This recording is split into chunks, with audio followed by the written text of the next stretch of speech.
Hello, everybody. Welcome on the table with Fabina. Today, I have a very special guest, and she comes from the other side of the world, from Australia, if I'm correct. It's Sonya. Sonya, can you introduce yourself a little bit? Thank you, Fabina, for having me. Yes, I'm Sonya Figueiredo, and I'm from Australia. I'm from the capital city, Canberra. And I have a coaching practice that specializes in NLP, which is neuralistic, linguistic programming, and quantum coaching. And I work with women who are in leadership, but I don't teach leadership tools. What I do, Fabina, is I look at what's going on in the inside and what's keeping them stuck and what keeps them on the same paths that they keep showing up with. So I've you, been doing sorry to introduce, to That's all interrupt. right. So you work also a lot with language then, or what can I say? How do you work with NLP then? Yes, well, some of it is language, absolutely. It's the Milton language, which is a little, if I can say, it's a little bit like hypnosis, but Mm-hmm. not completely. And the language is a calming effect on the person. And as you're speaking to them, you change your tone and you use certain words. So, for instance, I might say something like, I wonder if you have had, are feeling this, and perhaps you have thought this. So, it's certain words and it reframes the neuro pathways. Mm-hmm. And so it starts to, it's a calming effect. And when they get into a calming spot, then you can start bringing their nervous system to a calm state, and then you Yes. start coaching from there. So you bring them with your voice also? Yes, yes. Most people say when I'm doing coaching, if you were to see my Facebook messages and that, my voice gets quite low. It becomes almost like a meditative voice. That So was when my you next question. So you yes, answered it already. yes. Yeah. So when you do meditation, it gets quite low Mm-hmm. and steady, and that's how my voice tends to go when I'm coaching in that space. Yeah, that's nice because you know that I record also meditations, and I notice by saying the words and the way you on the tone you put it that I put myself also. I have to keep myself here because I go also away because I'm going in trance almost when I'm recording it. Do you have that problem? Oh, yeah, problem. It's not a problem, but that phenomenon also. If you're Yes, coaching and you use your yeah recalming force, let me call it like this. You calm yourself also. absolutely. Yes. I find now if I'm not in a calm state, Mm-hmm. I do somatic meditation and I'll talk myself through it and use the same voice. And then the vibrations inside just go through at a cellular level all the way through my body and calms me down. And how is the combination with quantum coaching? Quantum quantum is a little mixture. It is a mixture of Milton language, NLP, somatic breathing, some meditation. But with quantum, when people are being coached, they normally focus on a problem so a problem from here to maybe here. But with quantum, a coaching period can be up to 2 hours, and we slowly bring them right down what we call the lower body. So everything that is really deep stuck down inside them, we slowly bring that to the surface. And once it comes up and they can look at what's going on, then we'll talk them through it, and we will teach maybe a little bit of the wiring so that they can see it. We can't promise that we could ever fix the problem, but what we do is get it to a point where they can accept what has happened or whatever that problem is. And if they're ever triggered, if, you know, normal life and something triggers a memory, they can acknowledge it, but they can let it go rather than spiraling or, you know, not feeling calm anymore. So that's the work I do. Okay. Then you have a lot of work because, you know, I find out during my job that we have all people who only have a head, here the feet, the hands, and the rest is for show. Yes. And the bridge to the feeling, it's gone. That's how I see it also. I always say to my clients, it's like cup footers, I think you call that. Only like the drawing that we do when you're little, just a head and 2 feet and arms. That's how we run around. Yes. Well, that's how we actually explain it. You have the head, and as you said, the body and the arms. And most of us tend to think with what they call the lower mind, the down near the legs. And we live in a place of fight and, you know the word fight and flight. So we'll either live in two sides. It's either we're in always a state of pleasure or a state of pain. And depending on where you are, if you stay on one side for too long, it can be just as bad as being on the other side. Of course. And so it's all about that balance and getting you out of that primal mind to more of a state of consciousnit's a balance. It's always everything. It's turning on balance. A little bit too much of this of that. It's finding a very good balance. And I was always thinking, I know I was not thinking. I was when you were talking about the quantum, and I always. It's a lot of work to get people from here to lower, because if the bridge is broken, you have to build first the bridge before you can go. Yes, you do. Yes. And there's a lot of trust. And sometimes you can't do it in one session. No. Well, actually, you generally can't do it in one session. Sometimes it takes 2 or 3 sessions before you can get the client to a spot where they don't have what I call the guardians, the soldiers. You don't have them trying to protect you as the person or the child, because it comes back a lot of the times to what we call the inner child. So the guardians and the soldiers is trying to stop you from getting there. So it can take several sessions before you can get to the inner child and talk to the inner child and make the child feel safe enough. Yeah. And I was when you were talking, I'm like, some things comes. I see some visual things.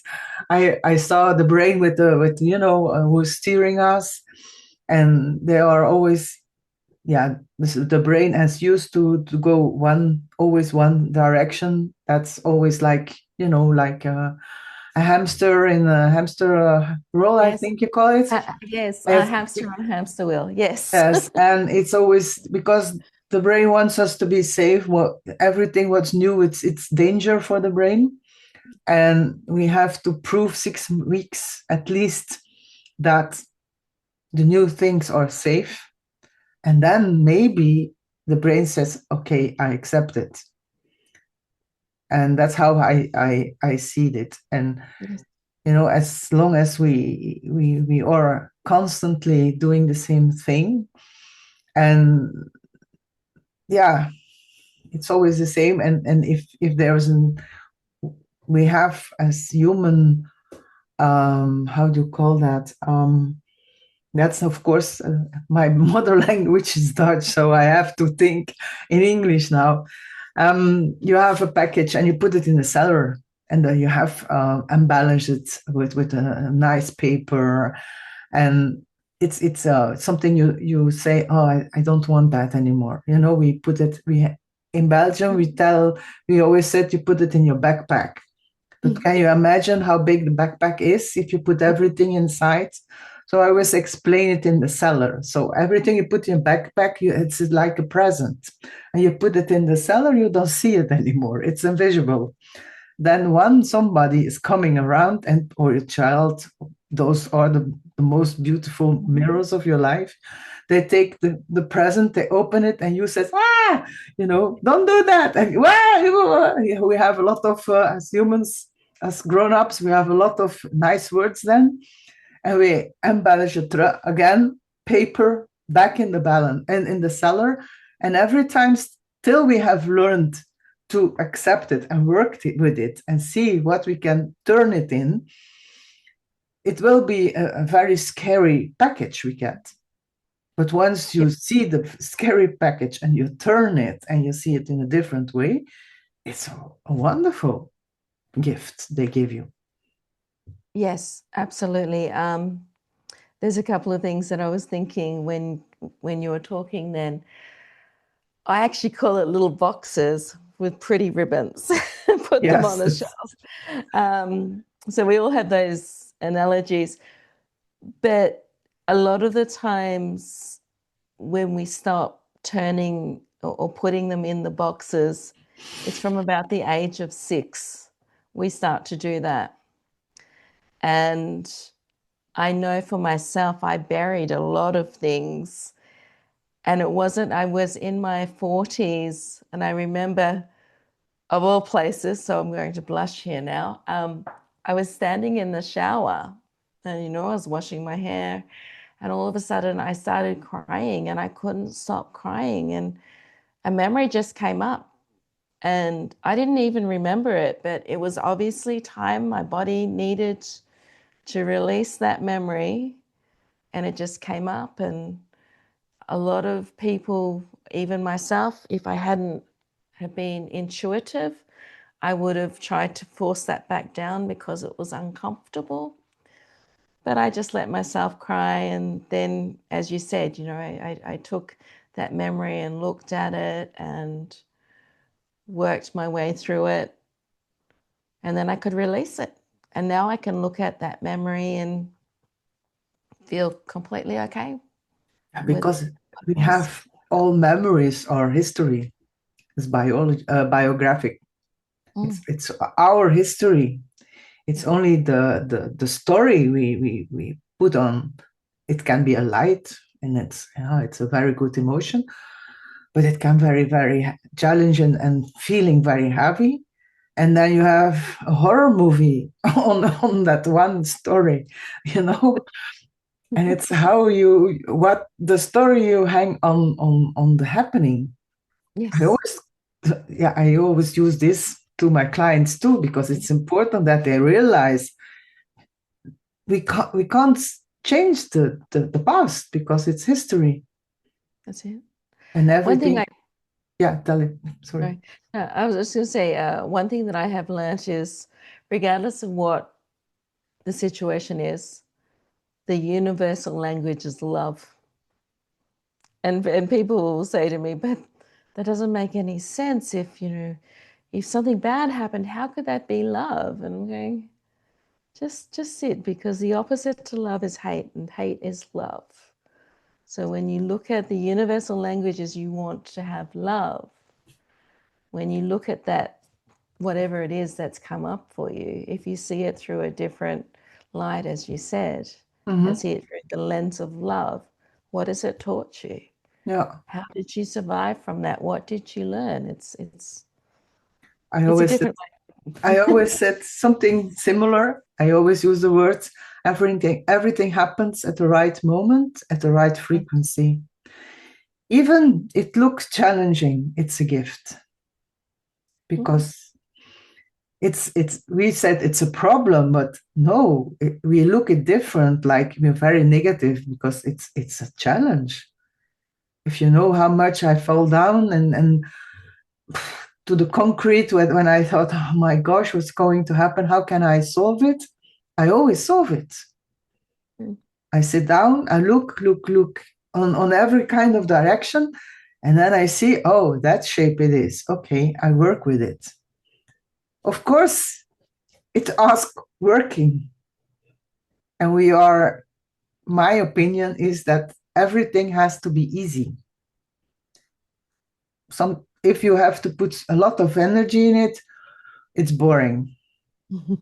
But working on yourself, working with love, it's all the same. It's a verb. It gives us the chance to work.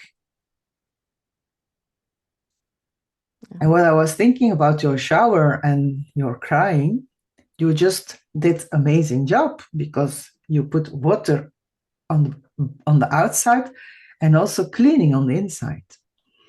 Because we learned that crying is bad.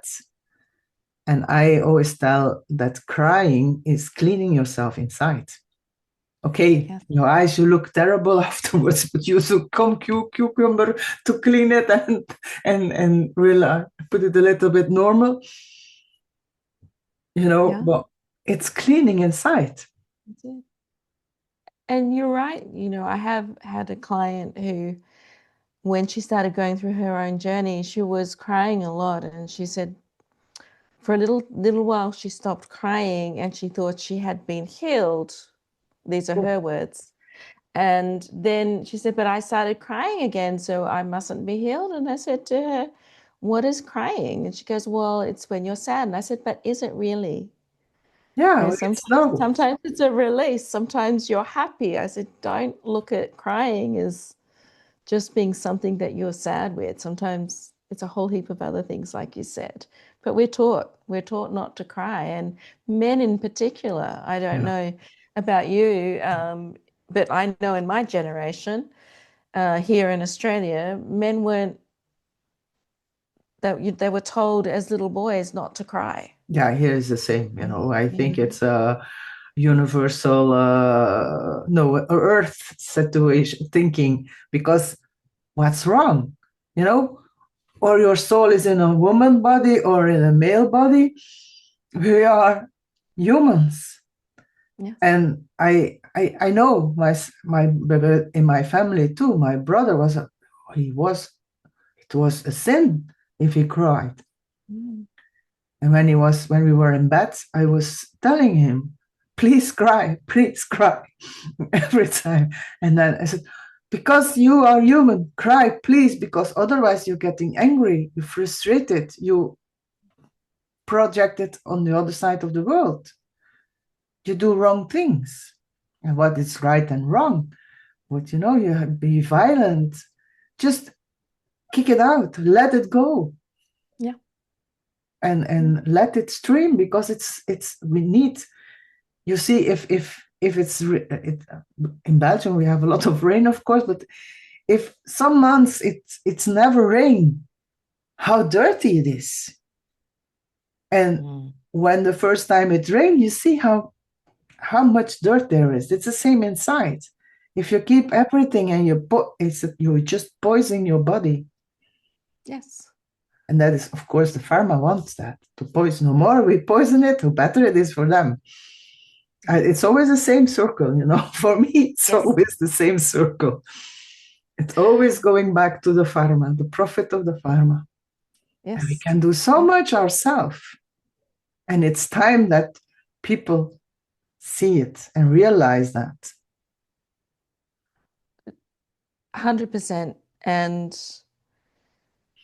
as you said, and we had the conversation about the pharmaceuticals and how when you've been in hospital and you've had an operation, the anesthetic stays in your body for well after 12 months. And a lot of the medication, now medication has its purpose and it's good, but start cleansing your body first. And some of that is for cleansing those emotions too, because we're energy. We're all, the whole universe is energy and we're pure energy. And if I, without getting too spiritual, but we're in a vessel right now and we need to look after our vessel, but we're also energy. And part of that energy is you have to cry. You have to allow those emotions, because if you don't, you You get dry sick. up. You do. Yes. It's like a Yeah, plant. If you never water a plant, it's dying, It's the exactly. same. Exactly. And men, my son's age, their generation, they're getting better at showing their emotions, but sort of from maybe 40 plus, they're not so good at it. But the feminine you talked about, you can't be too feminine if you're a man, or you can't be too, Yeah, whichever I if the know. woman. But we're all born with masculine and feminine energy. And it's actually about finding that balance. And we taught our, you know, our parents and our grandparents, they taught us all to be, if you're a girl, you're a girl. If you're a boy, you're a boy. And you weren't to have any of No. this, the energy. And it's wrong.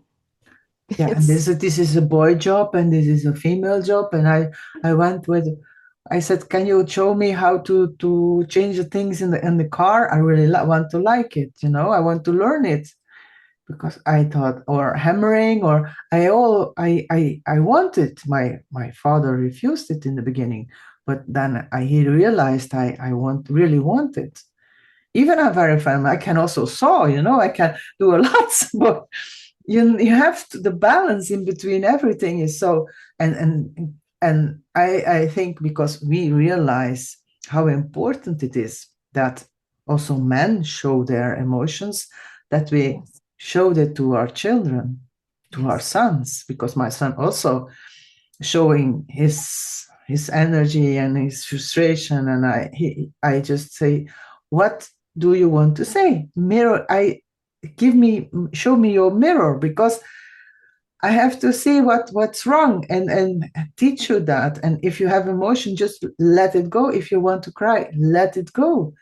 And I always said, if you just swallow it back in, it's, your heart is very close. You poison your heart, and then you get heart diseases and what else. I always say, you will find it all, think also that your body gives you signals. And the first signal we have is you crush you're walking and suddenly you bump something and you have bruises. That's, or you bump to somebody and your body says, hey, wake up. And then you fall down after some, because we are just ignoring everything. And then you fall down and then you can't stand up. That's a little bit, some steps, I skipped some steps between.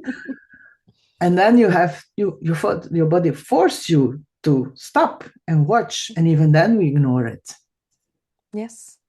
Well, 18 months ago, my body did that exactly to me. I found myself in hospital thinking I was having a heart attack, and it turned out to be atrial fibrillation, which is when my heartbeat was misfiring. So if the heart chamber, you've got the biggest valves down the bottom and the two smaller ones up the Mhm. top. This was going like this, and this was going really slow. So it was sort of, and it was doing 170 beats per minute. And I was in hospital for 3 days, and they couldn't they make it slow again. And on the third day, they said, well, if it's still like this tomorrow, we're going to have to stop your heart and restart it again. It was so scary. And after when I did all the different tests, my heart is really healthy. But because I was so stressed, living in a life that was just running all the time and being in corporations that were just fast paced and high stress levels, my heart just couldn't take it anymore. And they actually put it down to because my cholesterol was fine. I didn't have any blockages in the heart, nothing. And I'm pretty healthy. But it was my heart just went, I'm out of here. I'm I going was to teach you that you need to slow down. I was thinking this connection, this communication with yourself. That was something that popped up in my head if you were talking about that. Yeah. Because your heart is you, is Yes, your inner child. So you have a, because the different parts was telling different stories. that's it. Yes. And I actually do have a childhood. We all have things that happen to us, but I do have a childhood of disconnection Mm-hmm. because I was 3 months premature. I was born 3 months early, and so I learned from very well from birth that fight flight, and yeah. So I've been fighting all those years and not knowing who I was. It's actually only been since I had got sick that I went with the okay. Let me drop all the masks. Let me drop all the pretenses and let's really find out who I am and start addressing everything. Yeah, So, it's yeah. most of the time when you fall down and there's something that we got eye opener and see what's behind it. Yeah.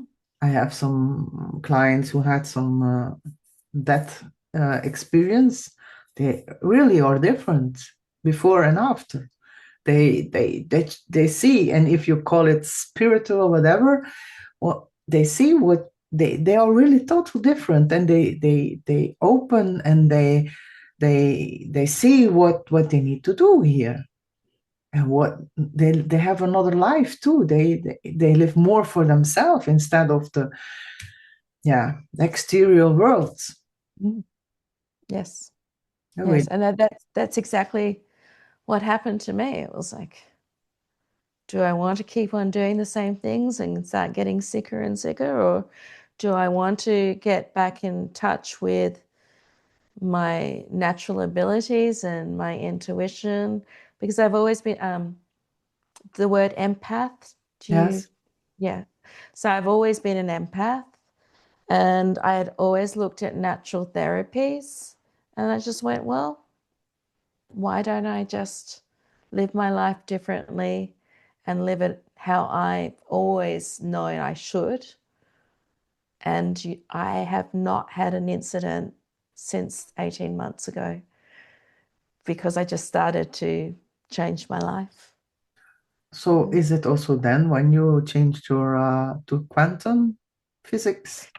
Yes, I started looking into that 12 months ago because I always liked Deepak Chopra Mm-hmm. and and his teachings, and he's a brilliant man, and a lot of it made sense to me. And I'm just like, well, it's not, you don't wake up one morning and find yourself sick.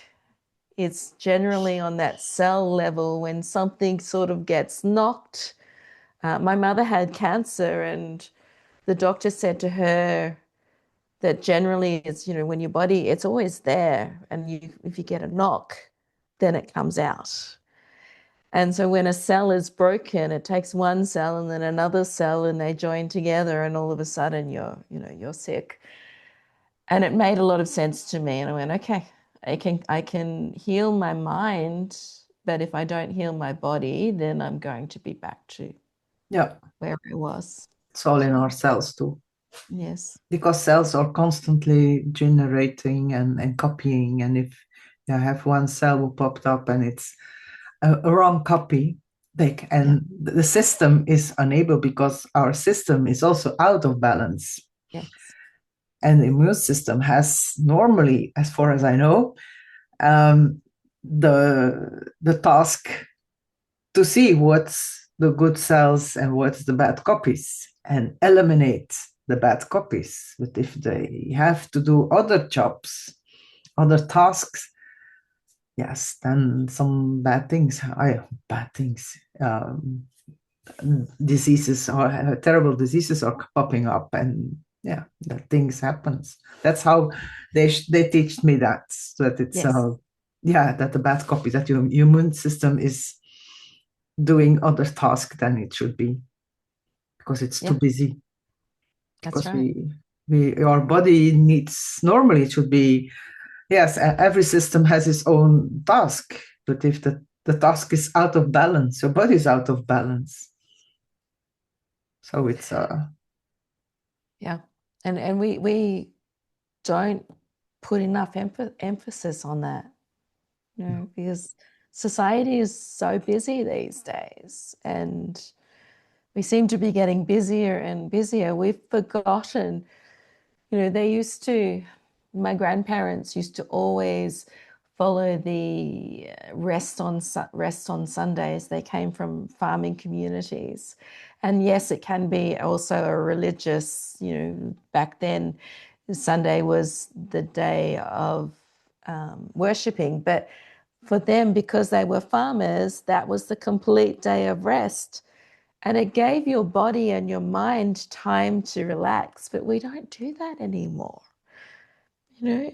And we get up early in the morning and people are still on their computers or their phones until 11 or so at night, and we're not giving our minds rest. And then we wake up first thing in the morning and, you know, we reach for the phone. Let's see what social media has done overnight. And we haven't had the chance. It's like, get up in the morning and do some reflection, make a beautiful cup of tea or coffee, but start your day with intention. We don't do that so much anymore. So we're not allowing our bodies to heal but like we used to. if we do that, then they say they put labels on us. Yeah, Yes, they they say you're do. guilty. We feel Yes. guilty because we are lazy. What else are labels we give ourselves, or the community give us? Because if you say, okay, for example, I start later, and so my day starts later. So I stay longer. I work longer because, of course, but in the morning I just wake up and take my time. My alarm is at 9 and I start at 11. I just take my time to wake up. I go barefoot outside, even in the rain, even in the snow. I go barefoot outside, and I have a little garden because I live in the border of Antwerp. So I have a little garden with trees, with pigeons, with all kinds of birds, and I just put my foot on the grass. Even in what Mm. temperature, I put it barefoot on the ground, and I enjoy it. I Yes. look at the sky because the sky tells us so much things. That's so beautiful. Yeah. How many people take time to have a look in the sky? Yeah. Yeah. But they don't. And you know, you're connecting with the earth with what you do every morning. And we've even forgotten how to do that. I mean, a lot of people won't even go barefoot anymore. You know, so that's great. And you're starting your day off with intention. And the thing is, sometimes though, when you were talking, how many, and you must find it when people come to your practice, they are so busy. And if you ask them, what are you running away from? They Themselves. can't they can't answer. But Well, generally, part of being busy is because they're running away from something. They don't want to face something. from They don't want themselves. to, yes, from Most of the themselves. time from That's it. themselves. Exactly. They don't want to get uncomfortable with themselves. They don't want to sit and have those conversations, some of the stuff they need to do. And as you said, it shows up in their bodies, and they'll get sore backs, or in my case, I got a heart problem. And yeah, we There's need to. there's a huge difference between men and women in my treatment. If they lay down after 5 minutes, they're they're snoring after 5 minutes. Women keep controlling. It's a huge difference. Yes. Even and Yeah. they always after they say, you create a room of safety because I feel so safe, it's so home in your practice that I relax. With women, I really need to go a little bit deeper before it happens. Mm. They keep the control. It's amazing how if men just can drop it and just do what you need to do. Even I do therapeutic massage most of the time, and also a lot of release techniques. So you just push on the pain points, and then they swap their legs, but they keep snoring. I for me it's so difficult to I'm really understand relaxed. because they are really gone. Yes.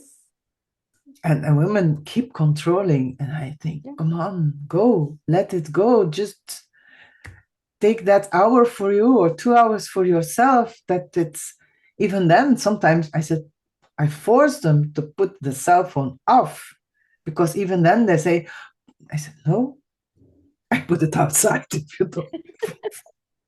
Yeah. Yeah. I'm And very, I'm very strict on it. And sometimes they no, say, that's yeah, but I said, no, you pay for your yes. time. So Yes. take your time. And the thing is, you're working on the body, but if they're not completely relaxing and they're fighting with their minds, then the beautiful work you're doing, as soon as they walk outside, it's all gone again. Even then, So, sometimes it's even when they are dressing, put their clothes back on, they look at their phone and it's already gone already. And I think, no, no, just when you're outside, it's okay. No, I really forbid them. yeah, It's no, it's it's so important that you get your money, your mind rests, mm, your body rests. Just put them yes, off yes, on silence mode. I call it silence mode because it's important. I know my mind. Sometimes during the night, it's still working, creating. I have a very creating mind. And sometimes I talk to my mind and I said, go to sleep. I give you a command to go to sleep now. Because it's constantly creating. And in the morning I wake up and I say, oh yeah, this and that. If I do this and that and that. And then I said, whew. And then when I finally ready to work with it, I forgot it. Because, yes. this was gone. And I said to my mind, I said, see, you worked all night and now it's Now you gone. forgot it. What's Yeah. the sense of it? Yes, my mind used to be a lot like that. So as soon as I'd get up in the morning, I'd quickly write it down. But there's nothing worse if your mind keeps on, several hours and you can't get to sleep. But I actually don't have my phone anywhere in my bedroom anymore because I used to find that if I woke up, then sometimes maybe I would be tempted not to look at messages, but to look at the time.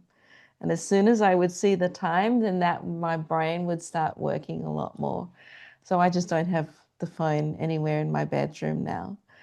And my husband thinks it's crazy, but it's just like no. And it's always on silent. Yeah, with me too. They ask me several times why you have a cell phone. I said, I bought it, so I control it. I put it on when I need it. Yes. And if you want to contact me, send me an email. Yeah. Then I decided when I can take my time, and it's the way it is. Yeah. Because you're in the supermarket and you see everybody with their cell phone. What kind of can you want? What kind of meat you want? Yeah. And I think, oh my gosh, there is no communication anymore. No, there isn't. And I was at breakfast with some friends yesterday. We're in a cafe. And I looked around whilst I was waiting for my friends. I just put my phone aside and thought, okay, I'm just going to have 5 or so minutes just waiting for them. And I looked around, and there were even, couples, young couples. They weren't talking. They were on their phones.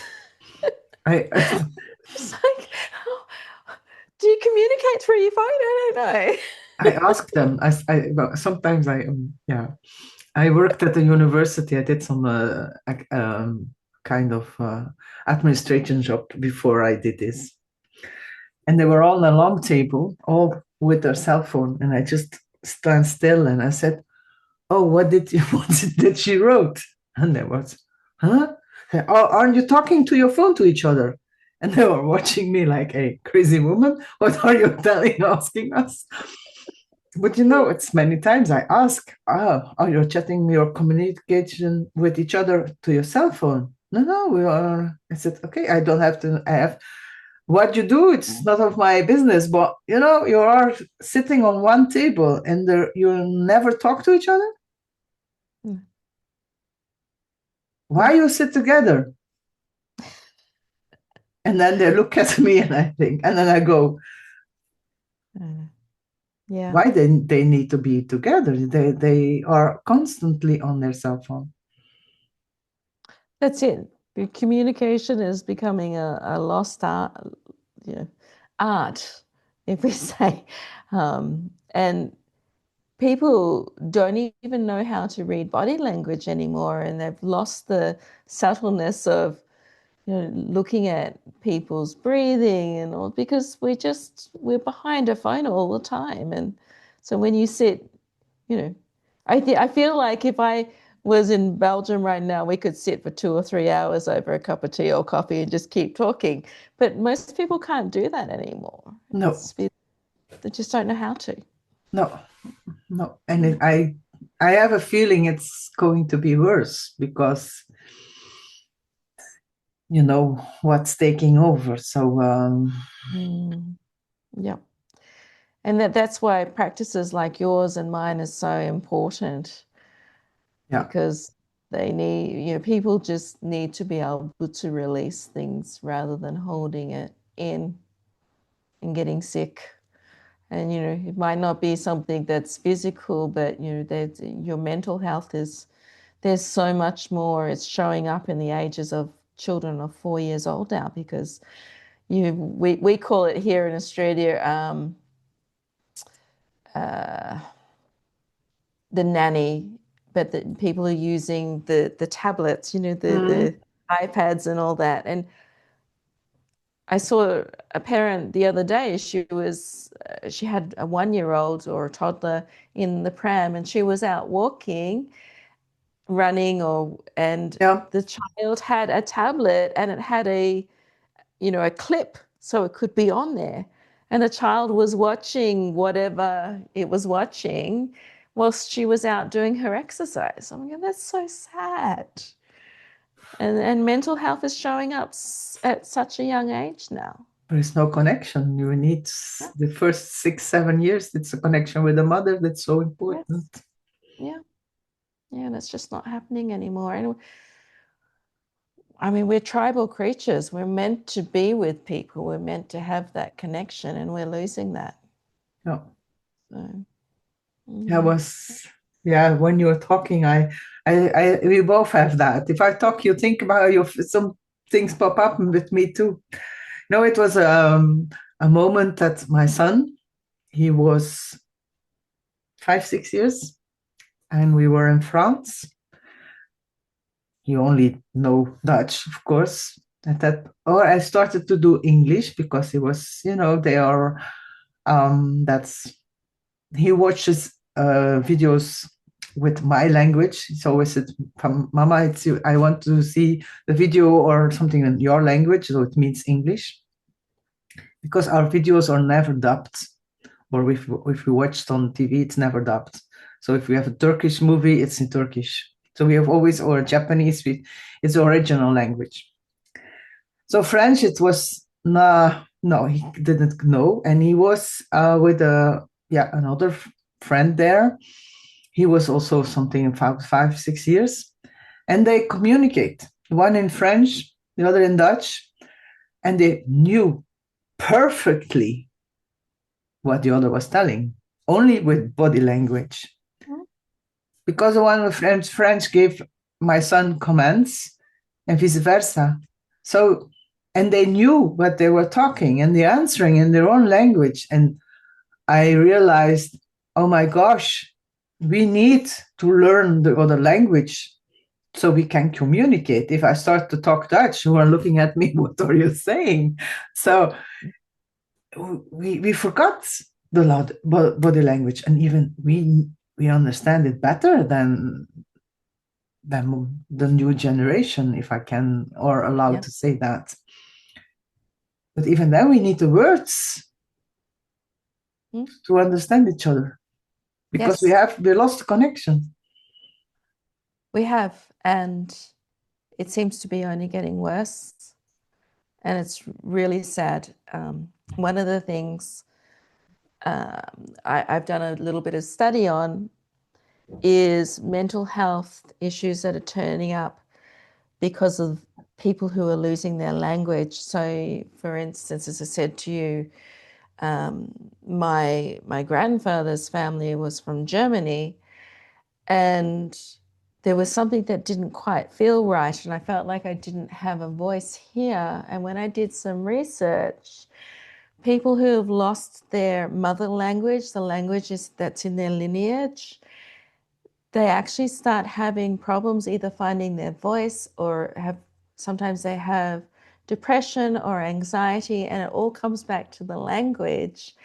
And they say that once you start learning even just a little bit of what your ancestral language is, your body and your cells start recognizing it and the vibration gets balanced. And what we're finding now with the children is that because they're not speaking, they're not using their voice, they're using their thumbs. It's the same thing, Yeah, you know, same thing. they have So to. Times like that, yeah, some yeah, generation later. yeah. Yeah, and the rest was no, like the cup with the feet. Mm. Yes. So, how if you see everything we talked about? Is there any advice you can say about to the listeners or the people who are watching our podcast? We've talked a lot about everything. It's been great. Look, at the end of the day, the best thing that I can say is start listening to your body. If you get if you have a message um, from your mind and you dismiss it and say no, it's generally your body trying to tell you something. And, you start there. Start with listening to what your body is trying to tell you. And as you said, if you get an ache or a pain, it's not necessarily because you've been to the gym. There No. could be another reason. There's another reason a lot of the times for what's happening. So just sit quietly. Make that a part of your practice. You don't even have to do meditation. You don't have to do journaling. Just sit quietly for 10 minutes a day and just let your body rest. And feel. Yes, absolutely. It's And then so, with that, yeah, because you are doing some, I'm also with the mindset, it's just give your body or your brain some rest, and it's a nice advice. yeah, yeah, because I'll tell a little story. Um, my husband and I, we have opposite personalities. So sometimes, we used to always clash a little bit. And it wasn't until I learned that in the moment, just be quiet for a moment before you respond, and everything feels different. And it's the same with our bodies. You just give your body some time to rest, and then your mind becomes clearer. And then you can look at a problem very differently. Yeah, that's true. Yeah. So, Sonia, I want to thank you for this nice conversation we have, and I am sure we are going to do it again some other moments. I want to thank the listeners and also the people who are watching for this podcast. And yes, I leave the last word for you, and then we say goodbye to everybody. Absolutely. Thank you.